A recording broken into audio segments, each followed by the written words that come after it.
and without blame before Him in love. So God chose us in love. He chose us because He chose to love each one of us. And you are so blessed that God loves you. And He loves all people.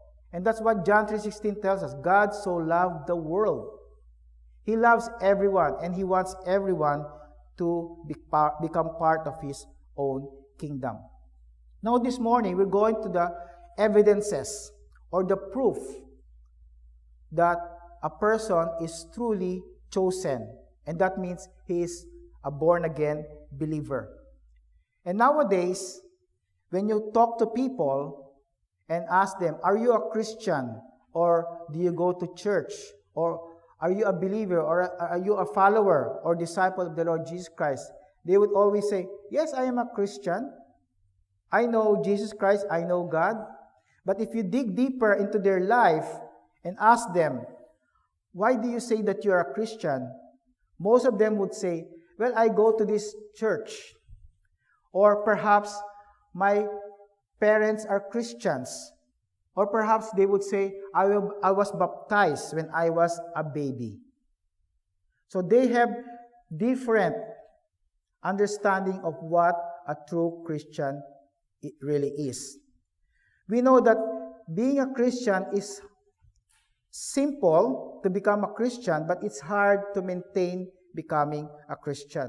Why? Because you need to sacrifice a lot. It will cost you so much in your life. You will lose your friends. You will lose some of your family members if you don't want to believe in the same Jesus Christ that you worship. And you may be alone for some time. But remember, even though you may be alone for some time, Jesus Christ is always with you. And that's the most important thing in our life, to be with Jesus Christ. And that will be forever. When we talk to other people and ask them, are they truly born-again believers? It's hard to say because we always say, don't judge people because you don't know their hearts. And that's true. It's hard to know the heart of every person because only God knows the heart of every human being. So it's very hard for all of us to be critical of other people and say that this person perhaps is not a Christian or this person is most likely a Christian. So how do we know? First and foremost, we need to look at ourselves before we look at other people and telling them, oh, you are not a Christian or this person is a Christian. You look within you first. Are you a Christian? Are you a born-again believer? And how do you know that you are truly chosen, that you are God's child? The only thing that we can know is through our lifestyle, through our walk with the Lord. Because everybody can say that I follow Jesus Christ. Everybody can say that I am a Christian. But when you look at their lifestyle, the changes in their attitudes and their behavior, you can see that Christ truly lives in them. So the only way that we can see that a person is a born-again believer if they have been regenerated and sanctified in their soul. And we will see those three important things in the life of an individual who says that he is a Christian. This message will be a three-part message. I'll mention to you the three important characteristics of a believer, a genuine believer today, and then the next 2 Sundays, I'll be teaching you also some other practical examples of a person who is a truly genuine Christian. The Apostle Paul did not know that the Thessalonian believers here in the book of Thessalonians, whether they are true believers in their heart, but he can see through their life the attitude and the lifestyle and the example of our Lord Jesus Christ. And that's what we're going to look at in this passage. We can see in the lives of other people if their salvation is genuine, if they are true born-again believers. So let's read the passage first. 1 Thessalonians chapter 1, verses 1 to 3. Paul and Silvanus and Timotheus, unto the church of the Thessalonians, which is in God the Father, and in the Lord Jesus Christ. Grace be unto you and peace from God our Father and the Lord Jesus Christ. We give thanks to God always for you all, making mention of you in our prayers, remembering without ceasing your work of faith and labor of love and patience of hope in our Lord Jesus Christ in the sight of God and our Father. Let us pray. Our Father in heaven, we acknowledge your presence. We also acknowledge that your word is true. Your word changes people. Your word is alive.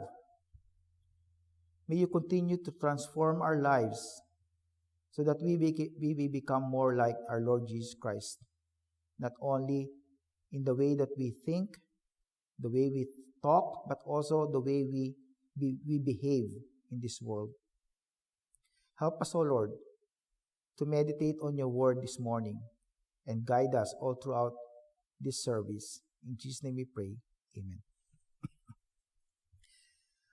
The first thing that we can see here in 1 Thessalonians chapter 1, verse 3 is that Paul and Silvanus, who is also Silas, and Timothy, they were the co-missionary workers of the Apostle Paul when they reached out to the Thessalonian believers. And if you want to look at the background of the Thessalonian church, you can find that in Acts chapter 17. And there in Acts chapter 17, they were so interested, enthusiastic, and eager to listen to the Word of God. When the Apostle Paul was there in Thessalonica, he was always preaching in the synagogue. And he met most of these Thessalonian believers in that synagogue. He preached to them the name of the Lord Jesus Christ. They got saved. And along the way, they experienced so much persecution also. And that's one thing that we don't experience much right now. Perhaps many people are saying that perhaps the lack of persecution, especially in the North American churches, is sometimes the deterrent to the growth of the Christian church.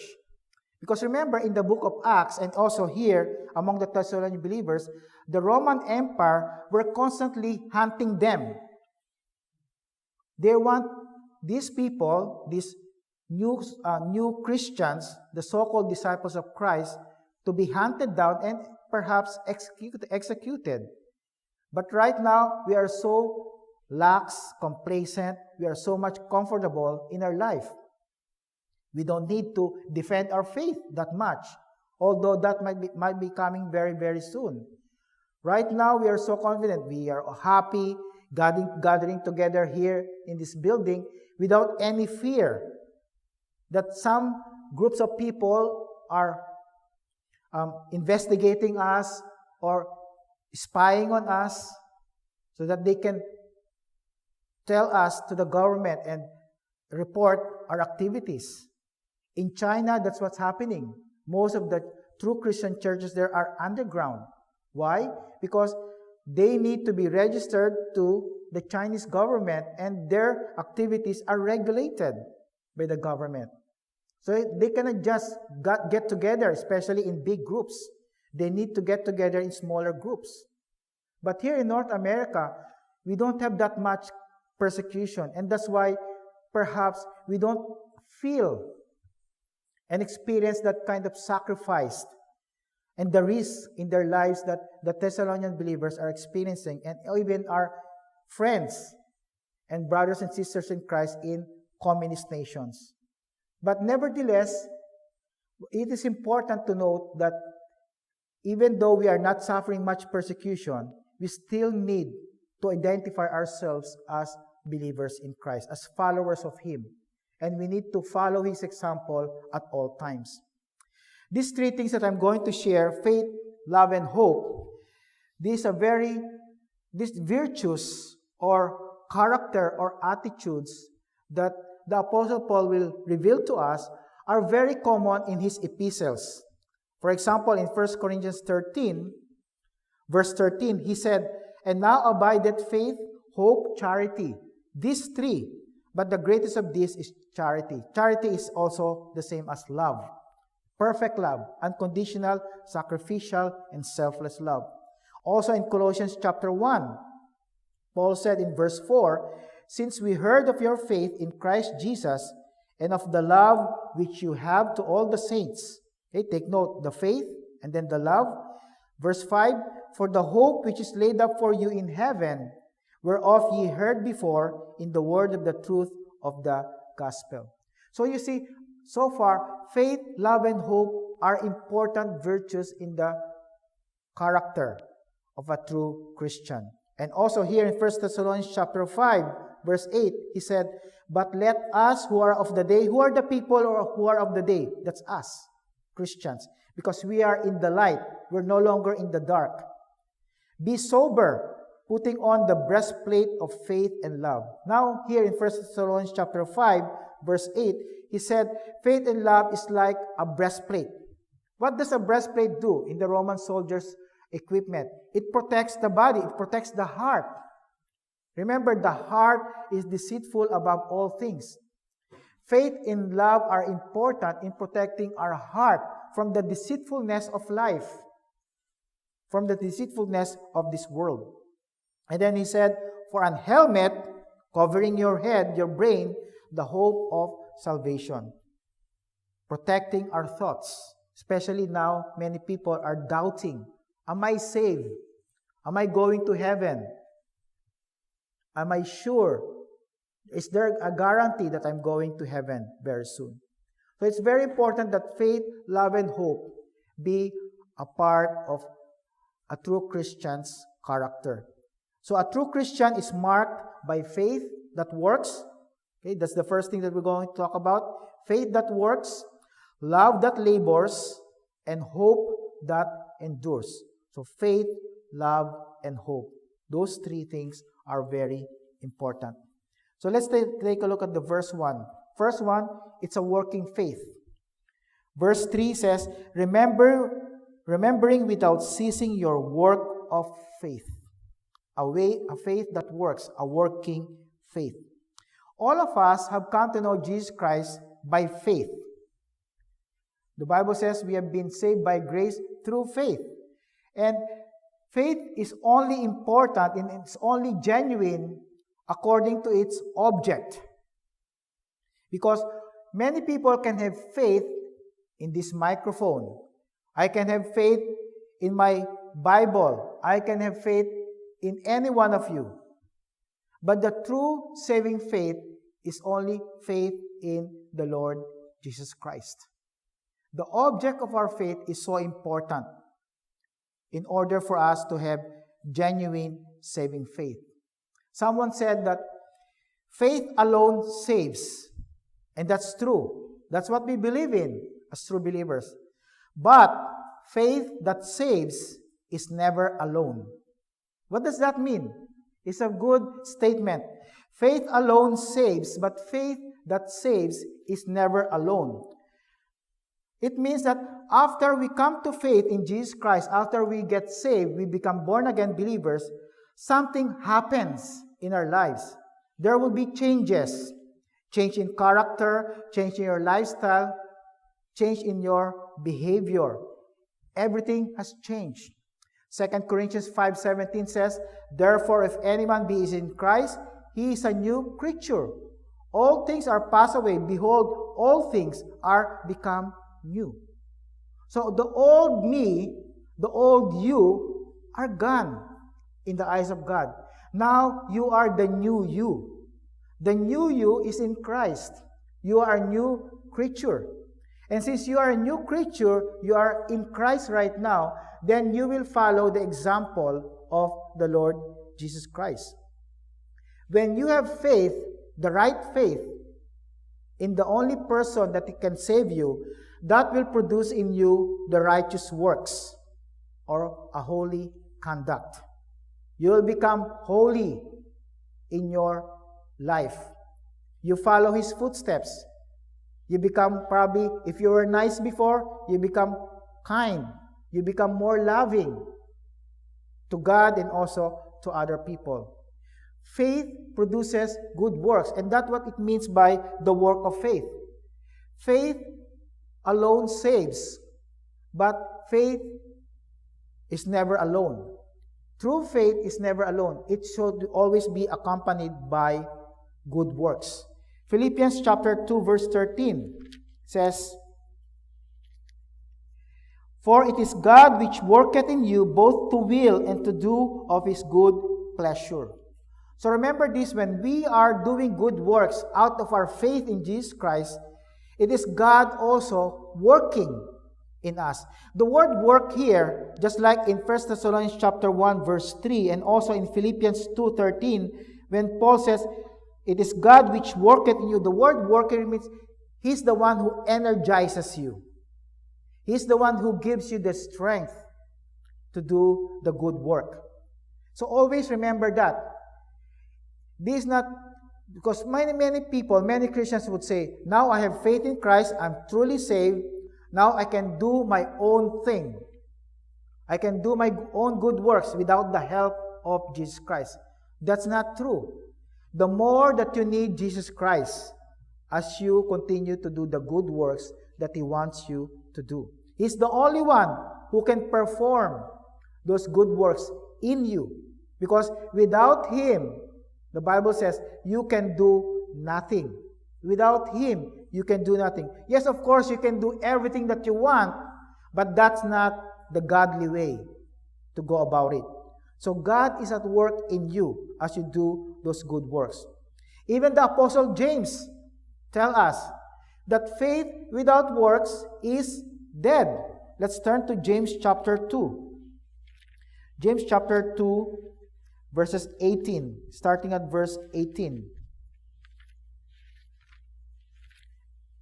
Remember, the Apostle James was one of the half-brothers of our Lord Jesus Christ. And this is what he said in James chapter 2, starting at verse 18.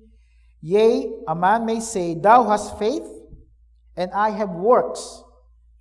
Show me thy faith without thy works, and I will show thee my faith by my works." So he was making a contrast here. You said you have faith, and I have works.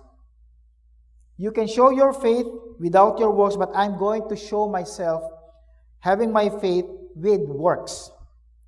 And then in verse 19, he said, "Thou believest that there is one God, thou doest well. The devils also believe and tremble. But wilt thou know, O vain man, that faith without works is dead?" And he gives us an example through Abraham. Verse 21, "Was not Abraham our father justified by works when he had offered Isaac his son upon the altar?" Back in Genesis chapter 15, it says there that Abraham believed in God, and God imputed or credited upon him his righteousness. That's the moment of Abraham's salvation.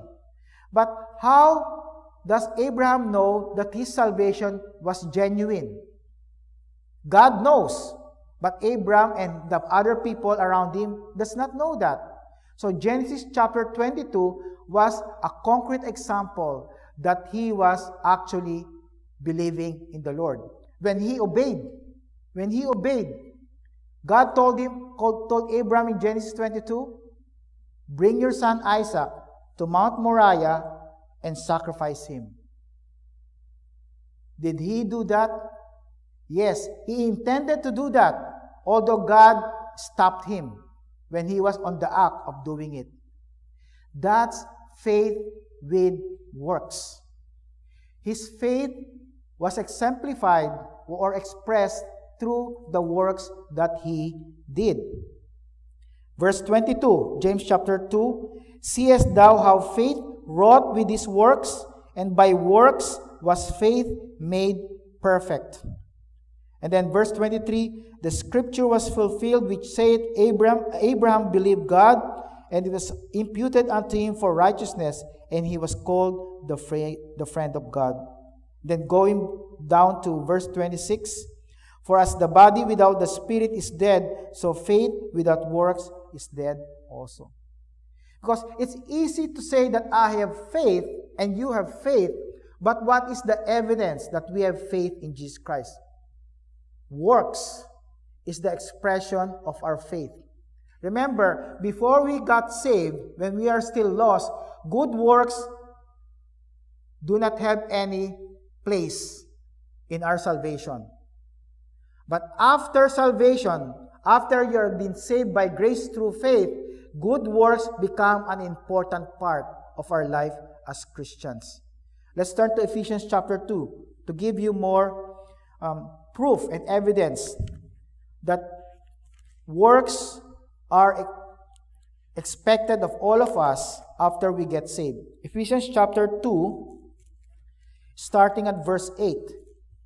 For by grace are you saved through faith, and that not of yourselves, it is the gift of God, not of works, lest any man should boast. So before you come to faith in Christ, even if you do good works, you cannot be saved. It is only by grace through faith in the Lord Jesus Christ. But once you are saved, once you get to know Jesus Christ, once you have a personal relationship with Him, verse 10 says, for we are His workmanship, created in Christ Jesus unto good works. So, a true Christian is a person who was saved by grace through faith unto good works. So, after you are saved, you perform good works. And what are those good works that we perform? A change in our behavior, attitude. Loving God, loving others, even loving our enemies. Telling people that you are a Christian. Telling them that they can also be saved by coming to faith in Jesus Christ. Participating in the different ministries of the local church. Those are good works. And those are very important as evidence of our faith in the Lord Jesus Christ. Secondly, going back to 1 Thessalonians chapter 1, verse 3, another evidence of genuine salvation is a love that labors. A love that labors. So look at verse 3 again. Remembering without ceasing your work of faith and labor of love. Why does Paul need to emphasize the word labor? Why not just love? Because this word love that he mentions is the perfect kind of love. And the perfect kind of love is, as I've said a while ago, is unconditional, selfless, and sacrificial. And for this love to become the perfect, godly kind of love, it involves labor. The word labor here is not just working in your workplace. The word labor here is to toil, to work up to the point of exhaustion. Perhaps some of you go to probably gym, and you will do some workouts. Some of you will work out probably for 2, 3, or even 4 hours at one time. You work yourselves to the point of exhaustion, to the point of fatigue, to the point that you are so tired, you're sweating, your heart rate is so high, and then you're hungry already, you're thirsty, and you're weary. You're almost collapsing because of so much tiredness. That's what it means by the word labor here. And that's true love. The true love of a true Christian. It labors. It toils. It sacrifices. And this love is not only directed to people, but it's more importantly directed to the Lord God Himself. Jesus Christ told us in Matthew 22, let's turn to Matthew 22, starting at verse 37. Matthew 22 is starting at verse 37. One of the lawyers asked Jesus Christ, which is the great commandment in the law? Starting verse 37, Matthew 22, Thou shalt love the Lord thy God with all thy heart, and with all thy soul, and with all thy mind. This is the first and great commandment.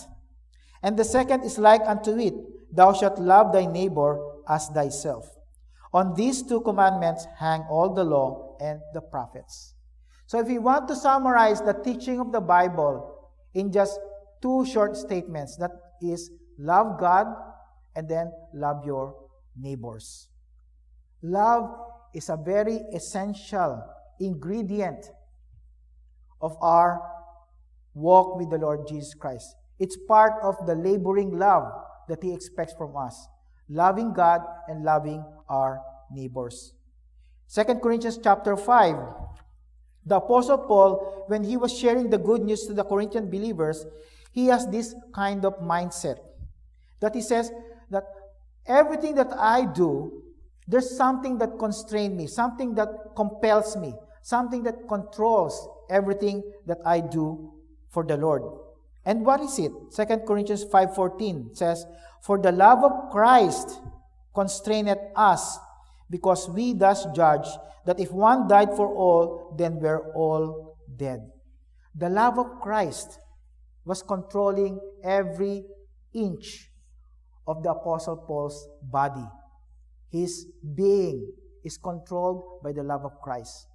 Is God's love controlling everything that you do right now? For His local church, for yourself, for other people, especially for Him? Is it the love of Christ that compels you to share the good news to other people? Because you might have a different motive when you share the good news. Just like some other people. They want to share the good news because they want to feel happy, to have gladness in their hearts. Although that's part of it, but the most important reason why we share the good news is because we love Christ and we love those people that He wants us to reach out to. Love for God is so important, but also loving others is so important. 1 Thessalonians chapter 4, so same book, 1 Thessalonians chapter 4 verse 9 tells us, "But as touching brotherly love, ye need not that I write unto you, for ye yourselves are taught of God to love one another." Take note of that. We are taught of God to love one another. In John chapter 13, 34, 35, Jesus Christ said, "You are my disciples. If you love one another, people will know that you are my disciples. You are my followers." So Jesus Christ said, when you love the brethren, you are also loving God, and you are telling people that you are a follower of Christ. Do you love your brethren? Even if they are your enemies, continue to love them, because that's the command of the Lord Jesus Christ. And that shows that you are a true believer in the Lord, loving others. 1 John chapter 3. 1 John chapter 3 verse 14. And this is a very important passage for us to remember. 1 John chapter 3 verse 14. And the scripture said, 1 John 3:14, "We know that we have passed from death unto life." What does it mean by passing from death unto life? That means you are saved. You are a genuine believer because we love the brethren. "He that loveth not his brethren abideth in death." So you see, an expression of genuine salvation is not only your love for God, but you love the people who are following the Lord Jesus Christ. The Corinthian believers were unlike the Thessalonian believers. The Corinthian believers, they're suing one another. They're practicing immorality. And when they were in the Lord's Supper, the Lord's table, they're not allowing the marginalized people, like the poor people, to get their own food. They're so selfish. There's no love for the brethren. And that's why the Apostle Paul called them as carnal Christians, worldly. God doesn't want us to become worldly Christians, because worldly Christians are selfish. Worldly Christians only want everything for themselves. But we, as true believers in Christ, if we want to be called spiritual and Christ-following Christians, then we ought to love our brothers and sisters in Christ. Of course, there will always be disagreement. Sometimes our brothers and sisters in Christ become our enemies. But again, Jesus Christ said in Matthew chapter 5, love your enemies. Pray for those who persecute you. Pray for those who insult you. So God wants us to love. Love should be an important aspect of a true Christian's life. The Bible also tells us in the book of Luke chapter 10, verses 25 to 37, you see there the parable of the Good Samaritan. And what the parable of the Good Samaritan is about loving your neighbors. You see the priest and the Levite, when they see the dying man on the road, they just pass by because they don't want to be contaminated. Because during the time, a dying person or even a dead person is considered unclean. So they are used to practicing their regulations. That's part of their Jewish regulation. But they're not practicing the love that God preaches to them, the love towards other people. But the Samaritan, who was not expected to be a loving person, they took care of that person, took care of his injuries, got him into a hotel, and paid for everything that he's going to spend during his recovery. That's what true love is. Not just loving God and loving your neighbor. You know, when you say that you love God and you say that you don't want to love your neighbor, you're a liar. Because if you really love God, the love of God will be in your heart, then that will compel you to love other people also, to love your neighbors, to love your brethren, especially in the Lord Jesus Christ. Lastly, we see a genuine Christian by his enduring hope. So again, in 1 Thessalonians chapter 1, verse 3, we see, remembering without ceasing your work of faith and labor of love and patience of hope in our Lord Jesus Christ, in the sight of God our Father. Patience of hope. The word patience here refers to perseverance or endurance. It's a perseverance and endurance in spite of the trials and difficulties. The Thessalonian believers are experiencing so much persecution. They're not just experiencing inflation or wars during that time, but they're experiencing persecution from their fellow countrymen and from the Roman Empire. And they continue to persevere. But their perseverance and endurance was based on something. It's not based on their own strength and effort or any other future event, but it's based on the hope that Jesus Christ will be coming back very soon. Just like in Titus chapter 2, verse 13, the Apostle Paul tells us that we should be expecting the second coming of our Lord Jesus Christ. That's our blessed hope, the glorious appearing of our Lord Jesus Christ. And when is the next time that Jesus Christ will appear unto us? It's not during the tribulation or after tribulation. It's before the tribulation, during the time of the rapture. So this hope is based on the future event that Jesus Christ is going to come very soon. And when Jesus Christ comes back, He will come back with His perfect glory. And all of us will receive our eternal inheritance, which is reserved for all of us up there in heaven. You know, the world's hope, as I always say, is completely different from the hope of a Christian. Because the hope of this world that we live in is about wishful thinking. For example, I hope the weather will become better tomorrow. It will become warmer tomorrow. Their hope is not based on truth. Their hope is not based on facts. Their hope is not based on something that will give them a guarantee. But our hope is in Christ.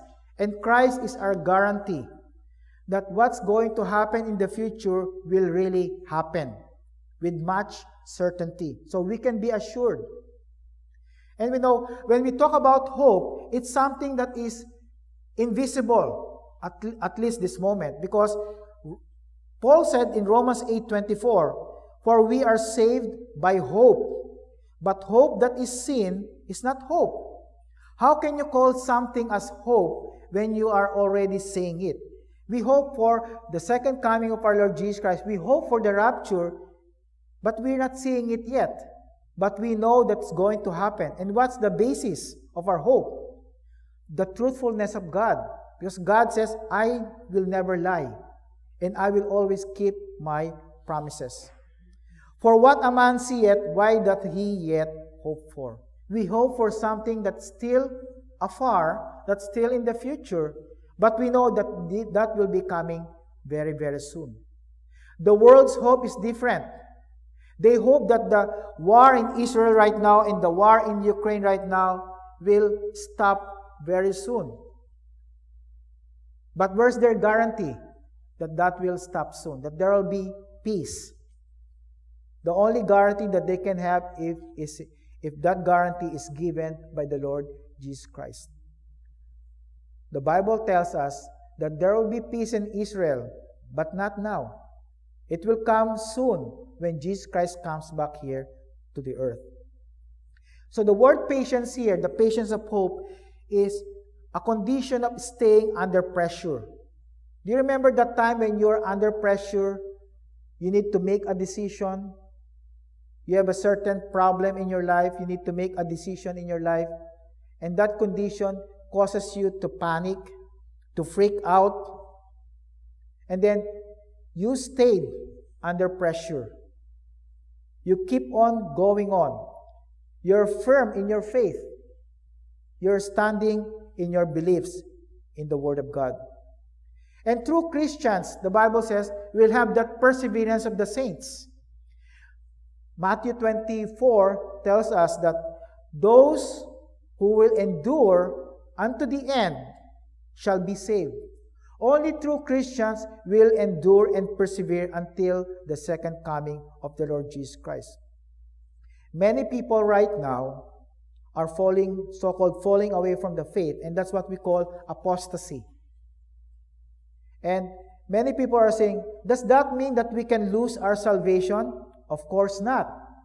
Those people who seemingly fall away from their faith and renounce their belief in Jesus Christ and their belief in the Bible and everything about Christianity, they did not lose their salvation, but actually they were not saved in the first place. They have not truly believed Jesus Christ, because the Bible tells us that true believers will persist, will persevere, will endure until the end.